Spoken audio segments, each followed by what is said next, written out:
bonjour, bonsoir. Ça dépend de la vidéo et comme la bino. J'espère que vous allez malamu na mabota.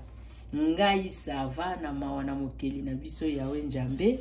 Azali kobate la tango nyonso kopesa makasi mpote na ya kaliboso na bino na ntina ya ba réalité ya mokeli ndenga na lobaka. Kasi lelo na yeli bino réalité ya nini, lisolo ya nini, na yeli bino lisolo ya elubu ya mbisi ya mai. Na yebike ba mame ebele to lambaka na biso deja yango, to salaka na biso yango, mais botala ndenge petite sœur kati na baya na ye akomeka kosalela yango. Merci beaucoup. Voilà, ndenga na uti ko yebisa bino elubu na biso ekozala ya mbisi ya mai. Mbisi na biso yango deja na tie na kati ya mai. Mai oyo ezali mwa mai tiède. Yango na tie mbisi na biso. Na sopeli yango citron. Citron yeyo na sopi na kati. Pona kolongola solo azei. Don na kati ya mai awa. Bisiki ezali mbisi na biso. Ezali mwa mai ya tiède. Na sopeli yango citron. Bongo na kosala siko musala ya kosokola yango. Po mbisi na ngai ezala na solo ya zeite, na solo ya luncho te, ba musu tulubaka luncho toyebi. Voilà. Tokolela yango na makemba ye wana pembeni. Okoki pe kolia yango na fufu kwanga. Mbisi ya mai yazaka na ba complication penza te. Ba biloko na ngai na kolambela mbisi ya mai yango yo.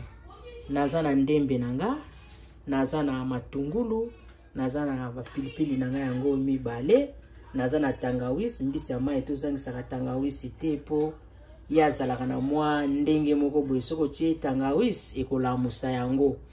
Ai na biso pe yangwana toza na tomate ya mbuma oyo eza ya linzanza te, mbuma penza ya mbuma ye penza soko lambele mbisi ya mai.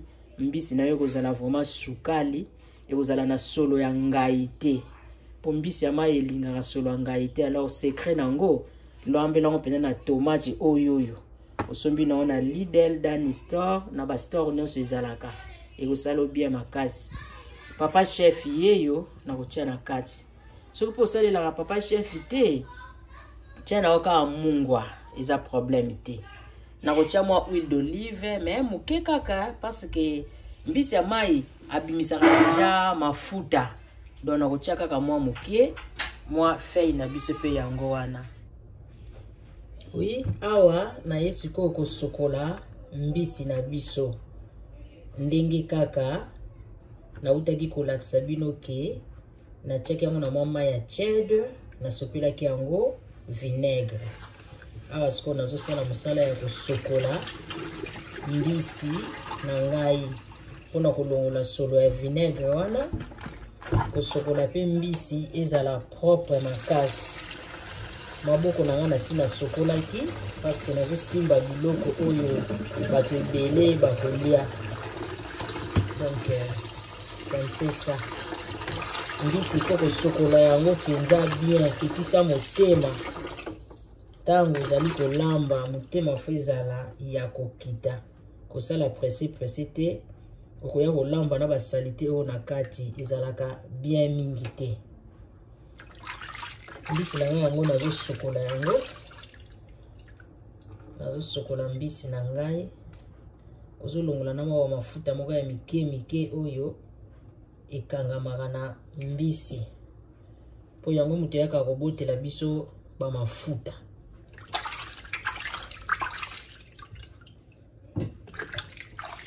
Nataki ye na mai ya tiède na sopelaki yango citron po ilongola sudilweni. Po ilongola solo. Babilo musu ezala kolambi nango kitoko mezo bimisa solo moko boye ndenge. Moni babilo nazo longola na kati ya mbisi.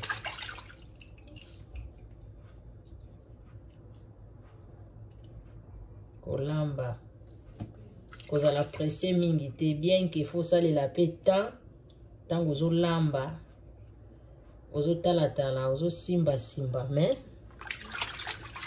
tia vraiment kana biloko esengeli kotala pe kobongisa mbisi na bakatikati awa na bakatikati awa zalaka mwa ndenge ata Thomson ya kokalinga na kati awa soki osali erreur okutana mwa biloko moko etikalaka wana nzone ba biloko wana etikalaka wana soki otiki yango ata olambi biloko no kitoko ndenge nini soki esali ke ozwa parti yango okotsa na kati ya monoko oyoka mwa bololo eza nde ba biloko etikalaka ana katikati ya mbisi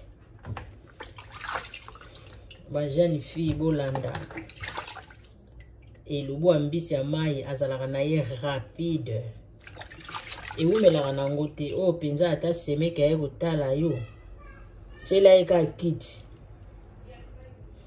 yebisa ye na tieli oyo kiti vanda miniti muke kaka osilisa na yo po ezalaka nango mbango zwa kaka nde tani kovandisa mwa mbisi muke na mai ya citron po ilongola yo solo alweni soki oza na citron te okosalela vinaigre entre les deux wana ekosungu makasi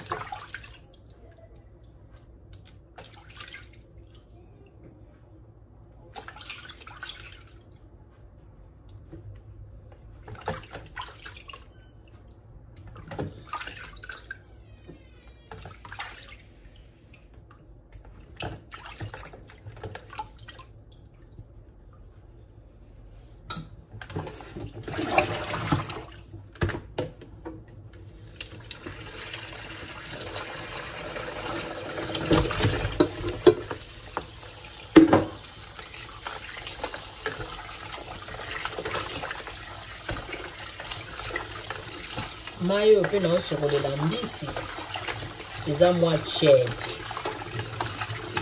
afongoli parti ya ched kotia moto makasi te koya kolongola yo poso na mbisi mbisi ya mai azalaka ni makasi te surtout mbisi oyo ocheka mwa mai moko ya mwa molunge po ebenganela yo mpenza solo alweni bien elongolela openza mwa solo moko boye mbisi azalaka nango ozwa pena temps ya kosokola ye bien kozala presse te sokola ye malamu po soki osokoli mbisi na yo malamu tikuna ozokende kolambela yango yo moko okomonaka en tout cas c'est bon.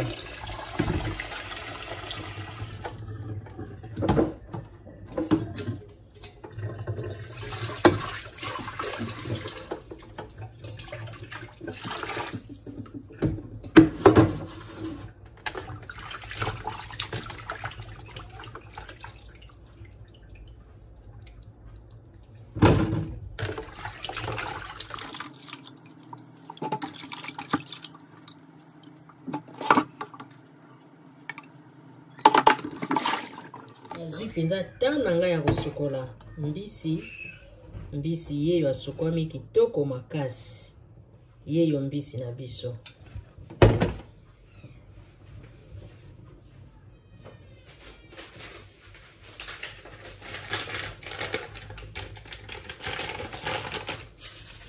osopela ye goût ya papa chef yeyo na uchi kosopana mbisi sima ya kosokola yango bambala ebele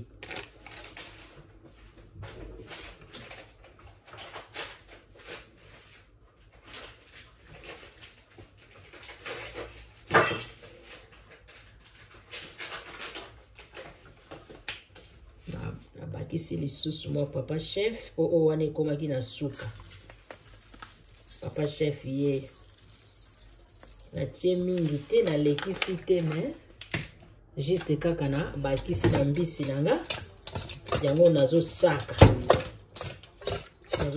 mbisi nanga nde nauti kosukuli bambala ebele nazolamba mbisi ya mai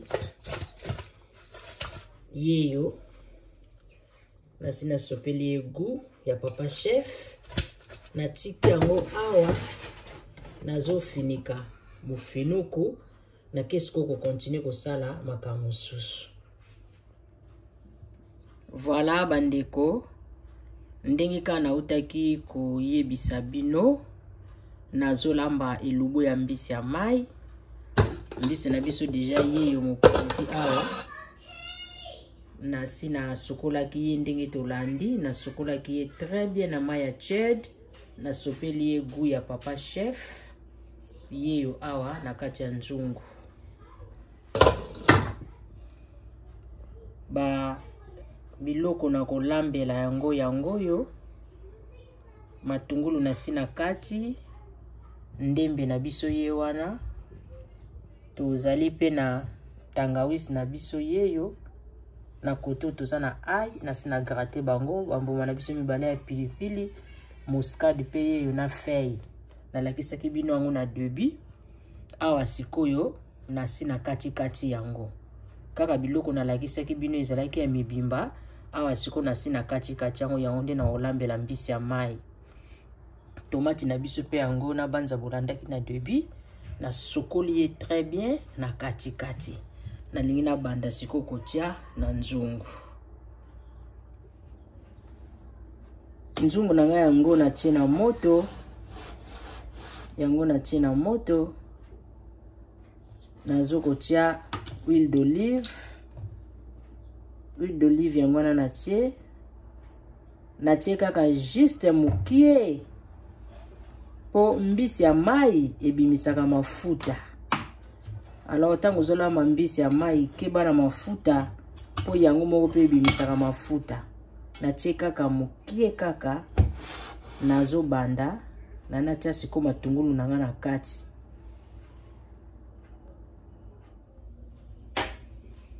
Nzungu na biso yango na moto na mafuta ndenge na utaki kotia ba épices na lakisaki bino na kosalela yango yo. Nazo banda na matungulu.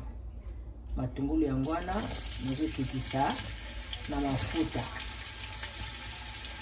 Nazo sala elubu ya mbisi ya mai.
Na chaki nanu matungulu tomonaki.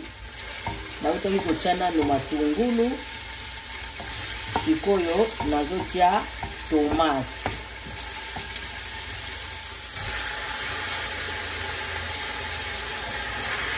Tomate na biso ye wana koti.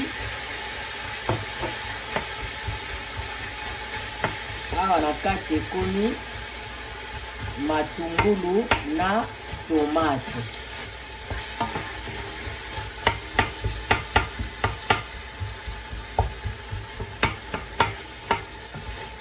Na bandeko mosusu soko leli tomate na yo ezala ya potopoto, okoki na yo pe konika yango na moulinex. Neti nga na kataki na nga yango kaka na kobukela yango kaka boye ndenge na osala boye na kati ya nzungu kolemba nango. Moi pe natia mai na kati ya matungulu awa ezali te parce que tomate oyo akobota mai.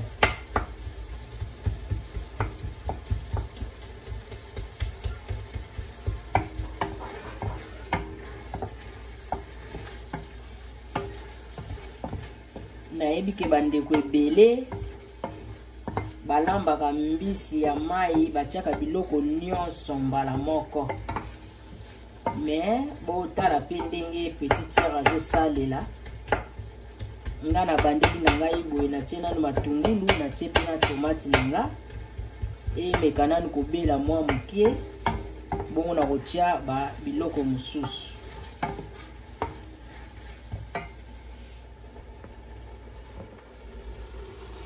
Bandeko tomoni ndenge tomate na nga ye na matungulu modèle bakomi. Tomate na matungulu yeyo natiaki nanu matungulu sima natie tomate. Nazolamba mbisi ya mai bango yeyo.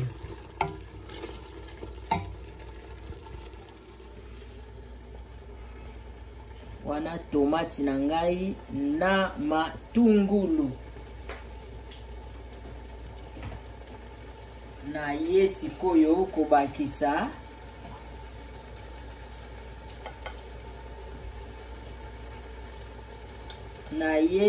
kobakisa tangawisi na ngai yeyo na bakisi. Nazwi lisusu ai natindiki.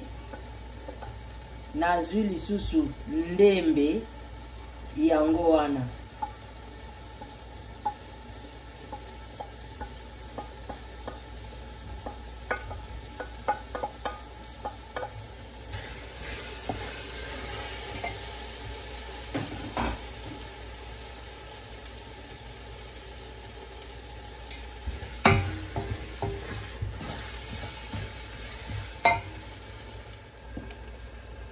Nazotia mwa mai mukie na bisika oyo nauti kobakisa tangawisi ai ndembe. Bai kokuta tomate na matungulu. Na bakisi mwa mai po etoka.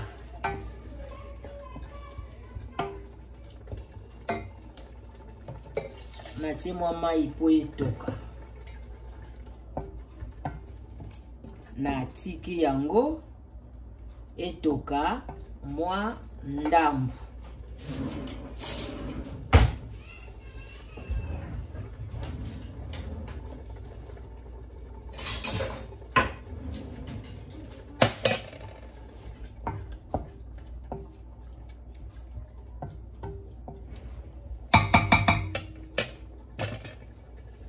Na tiki yango etoka ndambu na moto na nga. Nazwi pe mufinuku na ngai na kangi.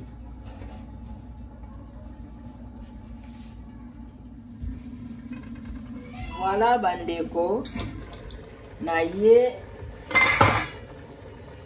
toya kotala lisusu ba matungulu na nga na cheki awa tomate ai tangawisi na ndembe yango oyoyo ebeli boye. Yango oyo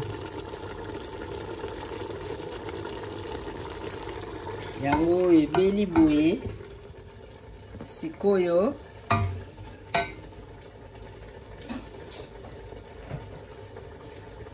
nazwi mbisi na nga oyo natiaki awa na bandi kodindisa na bisika tomate na nga ezali matungulu ndembe ai tangawisi na tomate.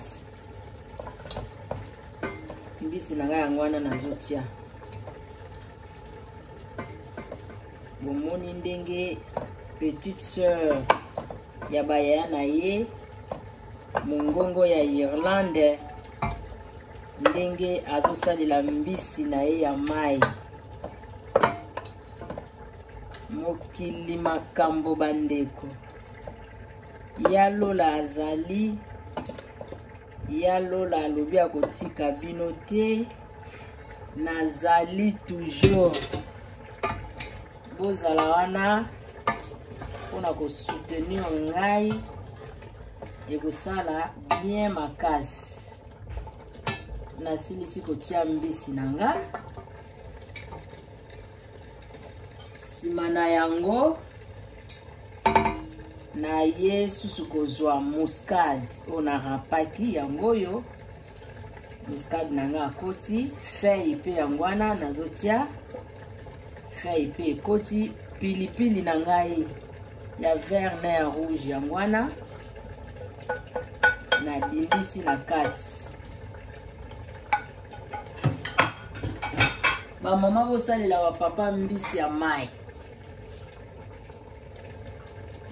Nazotia siko mai. Nazotia mai. Bino moko bomoni babiloko na tie na kati. Na banza bulandinga na bokebi nyonso.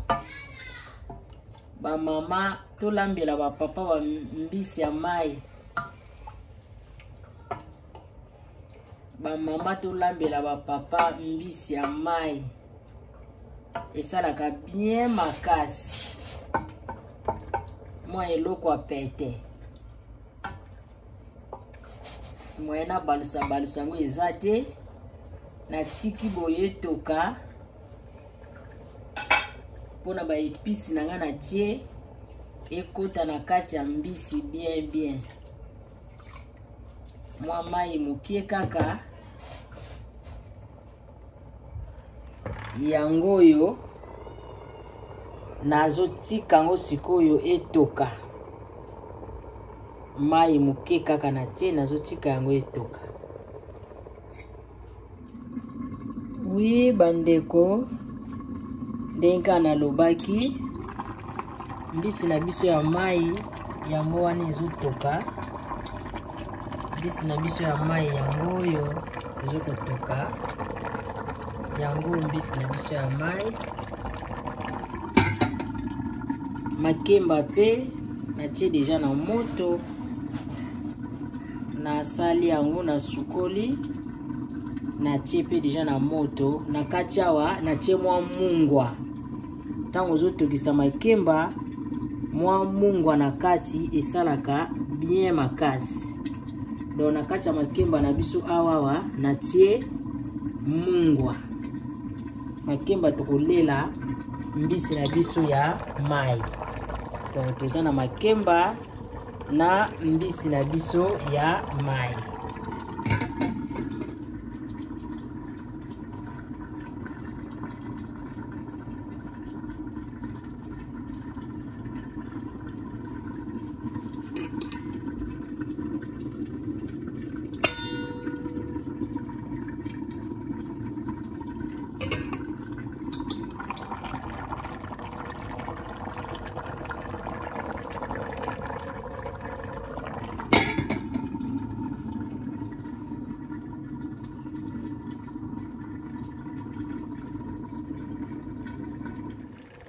Oui, la famille mbisi na biso ya mai yango oyo esili kobela.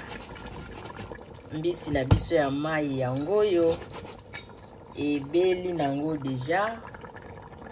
Mbisi na biso ya mai yango oyo ba mama tosalela ba papa mbisi ya mai.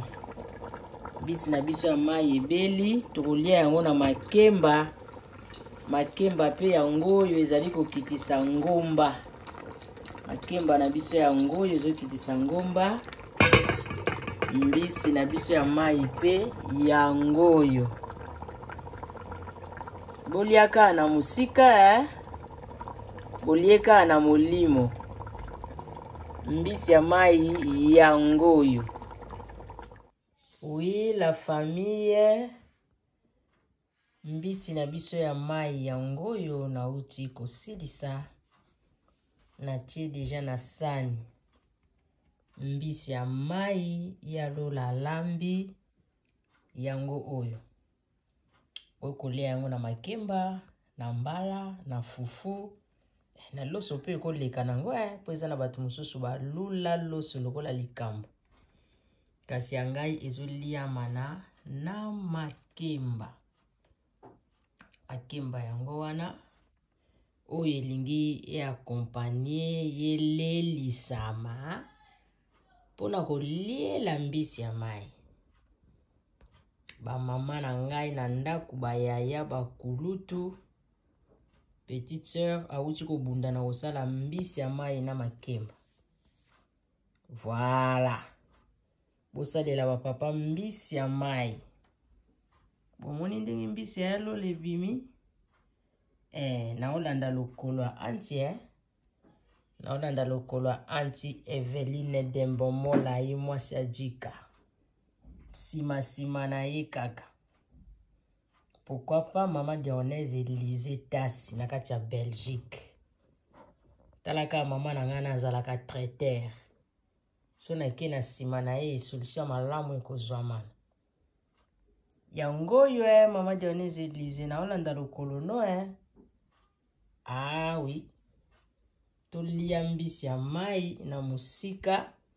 Ekozala pe malamu mingi moi pratique. Voilà. Merci beaucoup. Bon appétit. Oh là là, oh là là, oh là là, c'est grave. Boutique d'habillement Charlie Lubulu d'Istanbul. Bandeko bino moko bozomona. Misu na bino témoin. Tala biloko kitoko. Ba chemise ya bien makasi pona ba papa. Mama na ngai. Tala biloko kitoko. Ba mama boza wapi? Ba teni ya malunga ya valeur. Na ba sœur oyo ba lula molato. Ba tantine ya kilo. Ba sœur ya poa. Tala bilamba ndenge ezokolengalenga. Bandeko bobenga Charlie Lubulu ye oyo papa na biso. Asungi biso makasi. Tala ba robe ya mariage ya valeur. Mama biloko kitoko. Ba soirée ya kilo. Abenwe. Bakombazia mikweluidie. Bandeko tobinga Charlie Lubulu d'Istanbul. Numéro na yangwane zoko s'afficher. Tala ba jean oyo tolingaka. Bateni ya ba papa ya malunga ya valeur. Ba papa oyo balula molato. Ba papa oyo balula kitendi. Bobenga Charlie Lubulu d'Istanbul. Pour passer commande na yo, après quelques jours au komona biloko liboso à porte anda. Numéro na yangwana bandeko bo hésiter te bobanga te. Partout bisika nyonso ozali dans le monde entier. Ndeko Charlie asungi biso. Ndeko Charlie abimisi sekele libanda. Tala biloko kitoko. Abenwe bima bimbote bandeko tobenga ye oyo Charlie Lubulu ye oyo. Avec Cross Agence, faites vos transferts d'argent de façon simple, rapide et sécurisée vers USA, Canada, Brésil, Europe, Dubaï, Angola et les deux Congos. Pour plus d'infos, appelez au +1 253 292 75 59. Allô? Bonjour, c'est M. Gabriel. C'est de la part des grosses agences. Nous venons de recevoir votre rapport et on a besoin de vos coordonnées pour faire la livraison. Ok.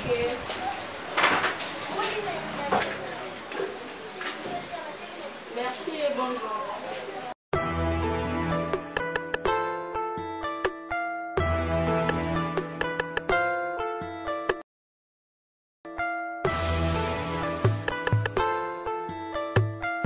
Oui, mais problème. Non, problème ti papa. Biso to zaba pia Cross Agence. Biso nde muto wuti ko benga bino. Benga kasiko pas même 5 minutes sur avion Tony. Non, non. Cross Agence, c'est la rapidité, l'honnêteté, la sincérité et l'efficacité. Ah bon? Cross Agence et kotikela yo mongo na yo. Papa, okoki ko signer. Na ko signer. Eh, fona la tilamba. Cross Agence. Avec Cross Agence, faites vos transferts d'argent de façon simple, rapide et sécurisée. Cross Agence, c'est la rapidité.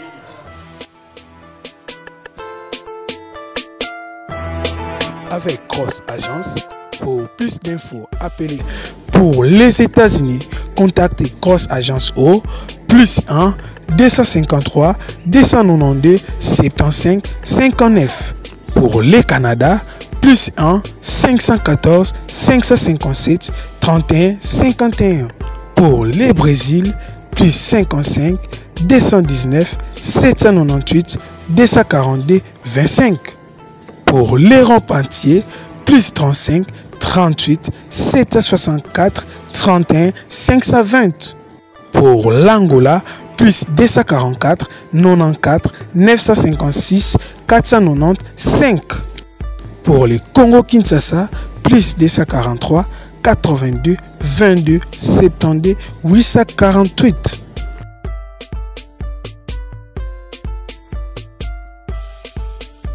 Avec Cross Agence, c'est la rapidité et l'expérience. Avec Cross Agence, faites vos transferts d'argent de façon simple, rapide et sécurisée. Avec Cross Agence, pour plus d'infos, appelez au